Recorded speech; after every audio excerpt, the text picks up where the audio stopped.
Now we're going to turn our attention to something that most of you are probably fairly familiar with, and that is how to provide effective feedback. This will be a relatively short module as far as the amount of time we'll spend together here on video, but it's going to include an activity that will be hopefully something that will be very enlightening and provide a lot of insight into your perceptions and the perceptions of others. So let's get to it, shall we? For effective feedback to occur, it's got to be meaningful and relevant. We don't want to provide feedback on something that is of no consequence to either you, the recipient, or the organization, or the unit, the familial unit, or other unit that the person belongs to. It's just not going to be productive. It has to be something that is correctly understood and interpreted. You don't want it to be ambiguous. You don't want it to have multiple meanings. This is not the time for hinting at things. You want to be very certain that the feedback you deliver is received and interpreted exactly as it was intended. Not the time to use sarcasm, not the time to try to be a comedian and be humorous in the hopes of softening the message. It should be understandable. It should also be descriptive. Instead of simply saying, "This was awesome," or "This failed to meet expectations," be very descriptive. What about it was above and beyond expectations? What about the performance or the behavior or the output was below the anticipated result? So be very clear and descriptive in terms of what your feedback is focused or centered on. It should be verifiable, and by that I mean it should be something that you can see it as the way you're reporting it, and so could somebody else. It should not be subjective. It should be as close to being objective so that anybody viewing the circumstance, the behavior, would see it as you are sharing. If it's not verifiable, then it becomes an opinion, which could be something you want to use, but it does introduce a level of uncertainty and confusion in terms of, well, I don't really know objectively how to perform correctly, so I'll take my best shot at it based on what I've heard, but I don't have a whole lot of confidence that that is right. It should be done in a timely fashion.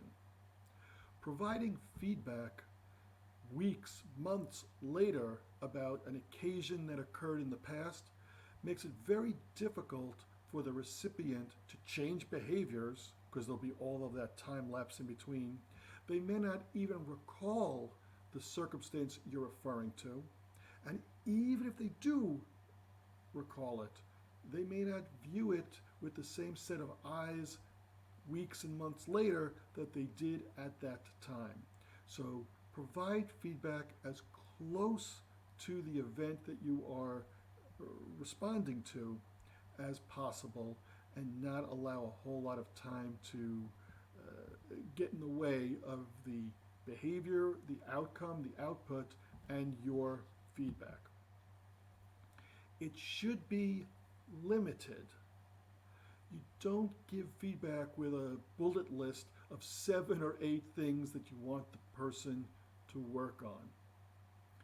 In addition to my professional career as a coach and consultant, I have also been involved in youth sports. And it would always amaze me when well-intentioned coaches of other teams would call their players around them, either before the game or at a timeout, or maybe between halves or periods of a particular sporting event, and they would then list everything they wanted the student players to do, and you'd see just eyes glazing over. They didn't remember the first thing because they now focus on the fifth, sixth, and seventh thing. Keep your feedback to one, maybe two things. Address those to a level of satisfaction and then work on items 3 and 4.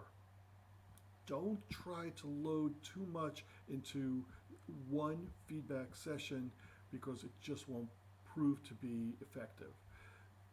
Person doesn't know, well, which of these is the highest priority. What is it I should work on first?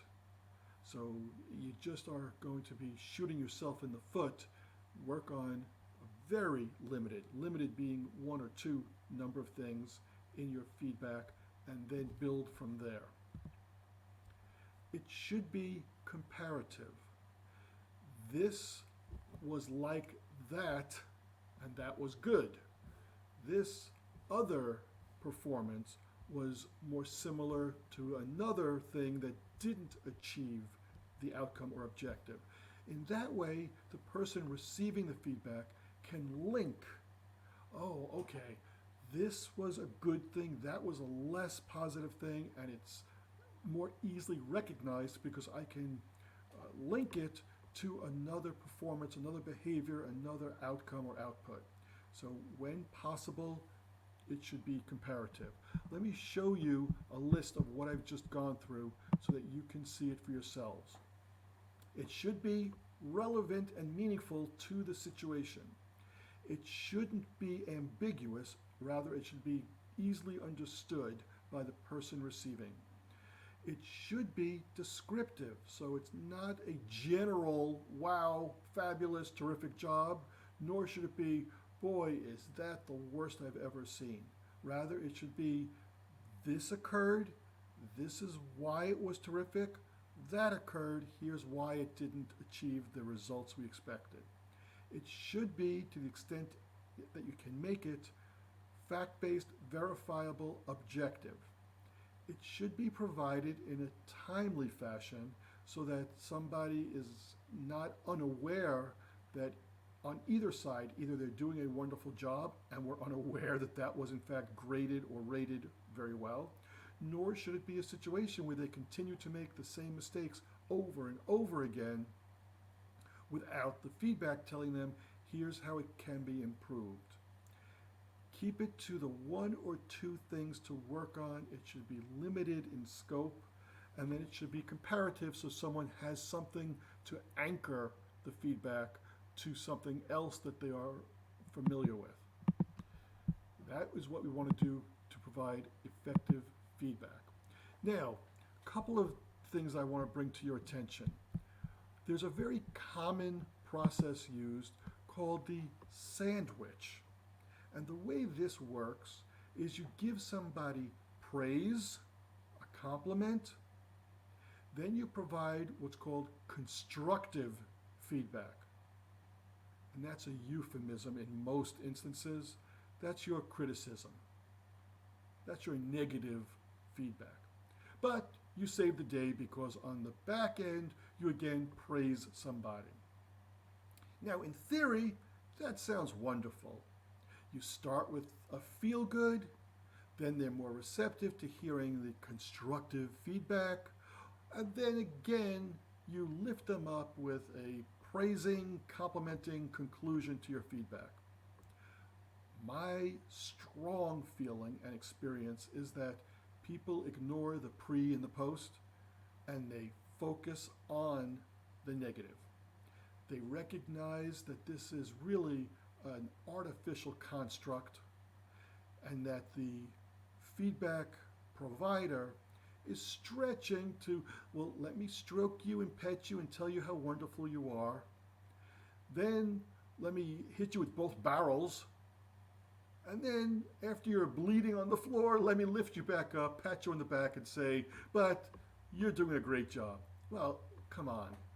We can all see through that after we've been exposed to it 2 or 3 times. Maybe you'll get away with it the first time, but if you continue to provide feedback in that sandwich fashion, I am strongly of the belief that it will be seen as something that is reaching and an artificial approach that is not in any way sincere, and I will ignore your positives at the beginning and the end. I'll only hear your negative, and that's exactly the opposite of what you were intending to deliver. So I would rather use the second bullet there, which you begin the feedback session by asking the other person, what did they think about the behavior or the occurrence or the output? Get their perspective. Then, because you have gotten their viewpoint on something, you can share what you observed. And again, it should be in that more verifiable, fact-based way. You don't attack the person's intentions. You'd never say something like, well, that was lazy of you, or you just don't care. That's not what we're going for. You'd want to say, you arrived late. Work starts at 8 a.m. in the morning. You didn't clock in until 8:14. That's a verifiable fact. That's an observation you're sharing. And you're not ascribing a motivation to it. After they've given their views, you've shared the fact, observable occurrences, then you can build a mutual plan to correct the situation. I find this to be far more effective, and it is not at all uncommon in the person's sharing of their perspective or views when they open the discussion that you will have encountered something you hadn't thought about. They had some pressure, some variable that you were not aware of. And so they responded in a way that may really have been the best choice. That's not to say it's always that way, but you will find it will occur that you will come across situations where the person's sharing of their perspective opens your eyes, and now they're helping you understand the situation better, as opposed to you assuming you know it all, you know best, and you're here to tell them how they should or shouldn't do the behavior or the performance. So really key difference, and I lean far more heavily on the second bullet than on the first. So, I told you it's a short module, and I want to give you an exercise that I think you'll find rather illuminating. In your portal, I'm going to ask you to complete an exercise on feedback and then report back to me. There are two things that are part of this exercise. One is a feedback prompt form. The other is a scoring form. Let me show you a little bit about what I'm talking about. You're going to ask questions of others, and these questions are provided for you. I've listed the first 6, but in fact there are 20 or more prompts or questions. Some of these you will likely find can be somewhat uncomfortable for you to ask. That is part of the exercise, to get at things that we sometimes make assumptions about, that we don't always know but think we do. So I provide you with a whole list of questions that you will ask of others, and you can print out a copy for them to ask of you. Now, you'll receive responses and you will be providing responses. I'd like you to score yourself and either the person, or if you're doing this with a group of people, the team, and find out, or rather score, what you believe to be their level of honesty versus being evasive or dishonest in responding to these challenging prompts. And then share your scoring and your experience with me as the coach so that we can discuss it further in terms of what your experience was, what you found helpful about this, what you found particularly challenging about this. Look forward to getting your results, and I look forward to continuing in this training with you in our next module.